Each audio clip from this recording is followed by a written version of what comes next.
Assalamualaikum warahmatullahi wabarakatuh. Dina urang neraskeun hanca urang dina ngaoskeun matan kitab Safinatul Raja. Bismillahirrahmanirrahim. Qala al-musannif rahimahullahu taala wa nafa'ana Allahu bihi wa bi ulumihi bidaraini amin radhiyallahu ankum. Bismillahirrahmanirrahim. Paslun ari ieu teh hiji pasal furudul wudu ieu ari pirang-pirang farduna wudu sitatun eta aya genep.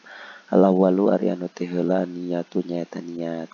Asani ari anu kadua goslul wajhi nyaeta ngumbah rarai. Asalisu ari anu katilu goslul yadaini nyaeta ngumbah pandangan dua.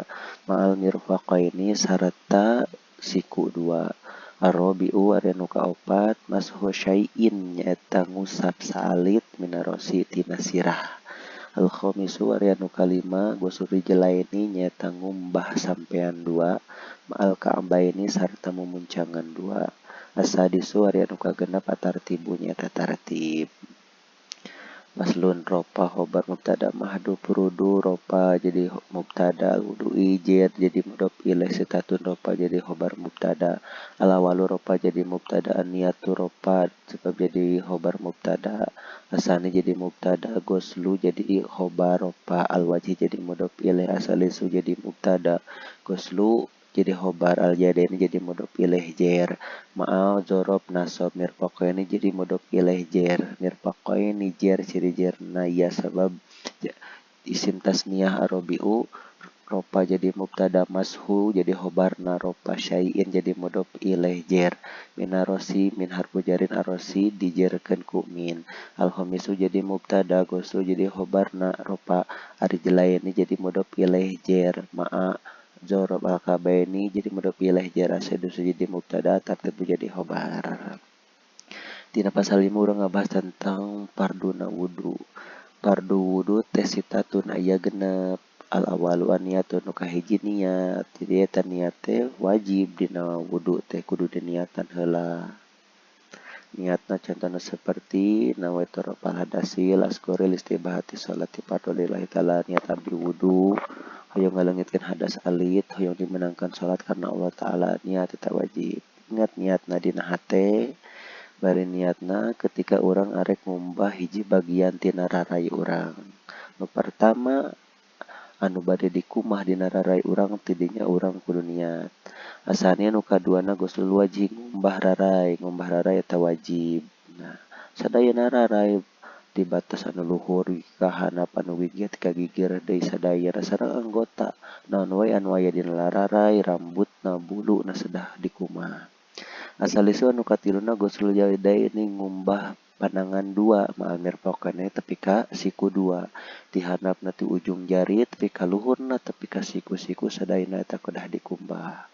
Rabi'u nu kaopat mashu syai'in minarosi nu kaopat na fardu wudu teh ngusap saalit tina mastaka urang usap bedana ngumbah jeung ngusap lamun ngumbah mah caina kudu ngocor ari ngusap mah nu penting baseuh walaupun ayeuna caina henteu ngocor tah ieu mah dina mastaka mah kedah diusap we nu wajib teh diusap tapi teu nanaon ketika dikumbah ge eta nyukupkeun diusap saalit nu wajibna tapi nu saena mah sadayana jadi lamun sadayana wajib tercumpone sunah kalakonan.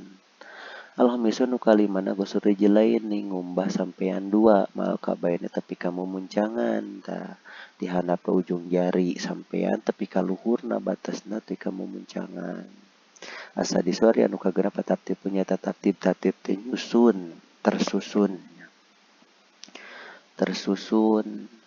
jadi anu kuduna diheulakeun kuduna teh heula nya diheulakeun nu kuduna paneuri jadi paneurikeun ulah disuridang teh anu kuduna paneuri kauka diheulakeun.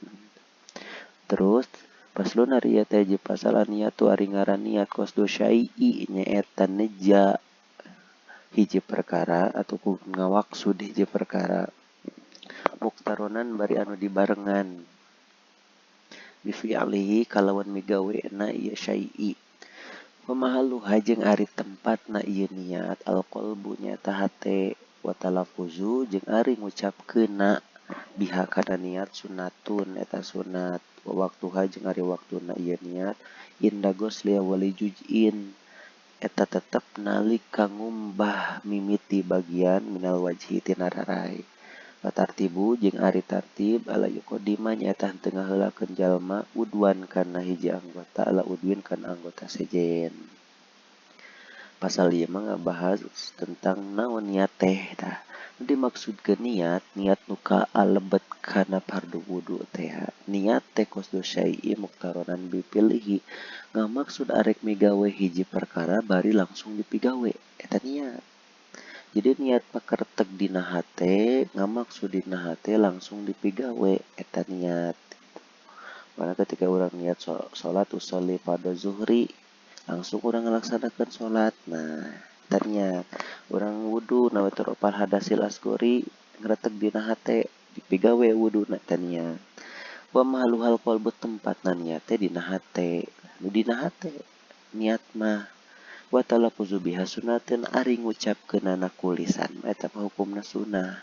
Jadi niat mah ku hate arek diucapkeun ataupun teu diucapkeun kulisan nu penting mah dina hate. Diucapkeun kulisan eta hukumna sunnah. Tujuanna naon liyuwaina lisanul qalba supaya lisan orang teh ngabantu mamatahan hate orang. Jadi ketika lisan ngucapkeun niat diomongkeun ku lisan ta eta teh hukumna sunnah tujuanna supaya lisan orang teh mamatahan hate orang. Wa waktuha ta ari waktuna niat dina wudu ta iraha inda gosya wali jujin minal waji eta ketika orang arek ngumbah hiji bagian tina rarai. Misalkan ya orang bade ngumbah rarai nyiuk cai ku pandangan bade dikumbahkeun cai teh bade antel kana kulit rarai anu pertama tidinya orang niat. Jadi pas ketika cai keuna kana rarai nu pertama teh urang teh niat. Jadi sadayana rarai teh kaniatan. Karena niatna urang ti awal. Teu kenging dugi ka ayeuna urang niat teh pas pertengahan urang ngumbah rarai. Misalkan kan sunnahna ngumbah rarai teh ti luhur heula tina kening. Baik teh urang pas pertengahan rarai karak weh niat. Berarti anu luhur mulaina tina kening teu kaniatan. Tah tidinya maka anu luhur teh ngumbah kening teh can kaniatan kudu dikumah deui.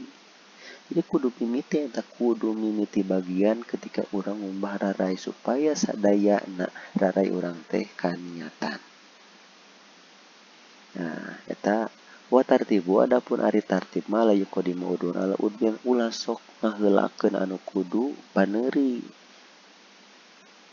Tapi kudu ngaheulakeun anu kudu ti heula meneurikeun anu kudu paneuri, kudu tersusun eta tartib. Wallahu a'lam bishawab.